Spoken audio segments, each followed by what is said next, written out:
about where the attorneys realize that this is still going on? All I can say, it's a broader investigation being conducted by the U.S. Attorney and the Department of Investigation.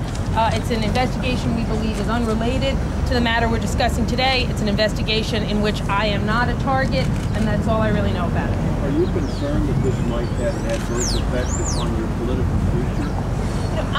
What I want to make sure is that the budget that the City Council passes and adopts on behalf of the citizens of New York is as accurate and transparent as possible. For 2 years, I've worked very, very hard on the issue of ending the budget dance, making the budget a clearer, more usable document for New Yorkers. So I'm obviously troubled that what I found out about what was happening in the budget, it could be seen as a setback in our efforts around budget transparency, but we are going to obviously continue that effort and make sure that what we found out is addressed quickly and effectively so we can move forward and really make sure the level of transparency and accuracy in the budget is what we think it should be. Frankie? Prior to 2001, when the monies were held in reserve, what kind of holding codes were used? If we can find that information, we'll get it to you. When you first found out about this in 2007, why didn't you take further steps to make sure that the practice didn't continue? Did you follow up to make sure that your orders have been carried out? And did you think about bringing this to light in any way, this practice? Well, in the spring of 2007, when we were working on the adoption of the FY08 budget, I instructed my staff to end the process of using holding codes. The other practice I was not aware of. I believe that my senior staff followed my instructions. I gave that instruction on numerous times, and I believe I had every reasonable reason to believe that they were going to follow my instructions, since that is what usually occurs.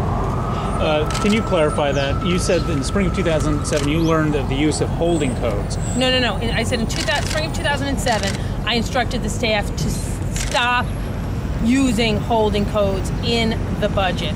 A few months ago, I learned that, one, that instruction was disregarded, and two, that the reserve funds were listed under the names of fictitious organizations.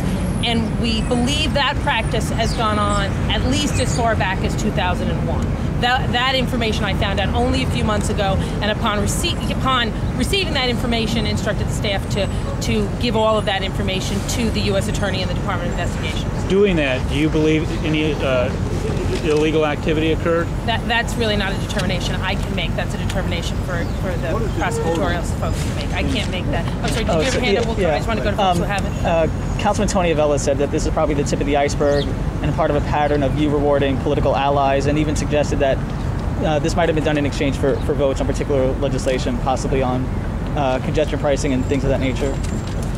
Councilmember Avella has every right to have his own opinion about what he believes goes on in the City Council.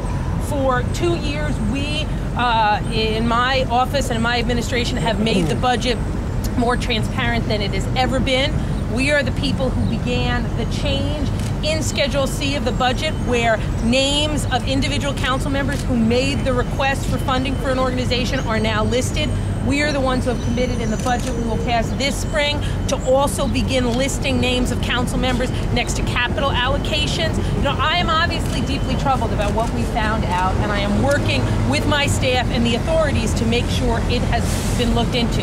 That said, I stand by the fact that there has never been a City Council speaker who has been as committed to transparency and clarity in the city's budget as I have been. Why do you want to do that? So New Yorkers know where their money is, and so people will not think the budget is being used in the way that Councilmember Avella, I believe, inaccurately categorizes things. The reserve funds total how many dollars? We'll get you that information and a listing of the groups. Yes, sir. Is the Post correct in saying there's $4.7 million of these reserve funds? Yes. Yes. And if so, under what process is that money distributed to council members or organizations? The numbers in the Post story are accurate, and we can get anyone who wants it later today a listing of the organizations, the same listing that was provided to the New York Post. What the process had been is that requests would be made by council members, and then allocations would be granted. Who decides to distribute that money? Is it just you? It's a decisions made by the Speaker's office. Yes, I'm Because sorry. I'm just confused by something. Once the money was distributed to these phantom organizations, what was the process by which it was then used to pay to fill mid-budget holes in? How was that not unclear when those holes were being filled? Where the money was? You said the money in these phantom organizations ultimately was used to fill mid-year budget holes, correct? Budget year request, many mid-year.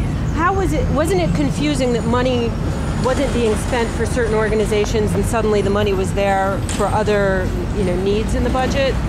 Let me say the listing in the budget. These funds were listed under these made-up group names. Yeah. It's not like a group had it; they were listed that way in the budget. Then, as requests and need came in, grants were made to different organizations, and some of the organizations, so folks know, are the 92nd Street Y, the Botanical Garden, the Brooklyn Museum, the Staten Island Zoo. So there are many of them highly well-known, significant institutions. How one would have seen that in the paper trail, so to speak, of the budget, we will try to provide you whatever documentation we can. What can you tell voters who might look at all this and perhaps erroneously just think one more politician in trouble here? Well, obviously I hope New Yorkers don't think that, and I certainly, would be very distressed if this added to any sentiment like that might be out there in New Yorkers' minds, though given what circumstances or events that have occurred over the past few months, I worry about that. I worry about that every day in the work that we do at the City Council. I hope what New Yorkers see here is that this was a long-standing practice, not one that we began in this City Council, and that they also see that as soon as we became aware of what was going on, we took action and turned information over to the authorities. So I hope what they see is that, as soon as we knew that there was this listing, we turned the information over to the authorities, and that we are working with those authorities to address this, and that this is a long-standing practice that we sought to end in 2007. Do you feel you've been the virtuous one in this? I feel like I'm trying to add transparency to the budget, and that I'm trying to make sure that council's budget practices are fully appropriate, fully transparent, and easily accessible for New Yorkers, so the type of cynicism or concern that you reference just won't be able to exist as it relates to the city's budget. So,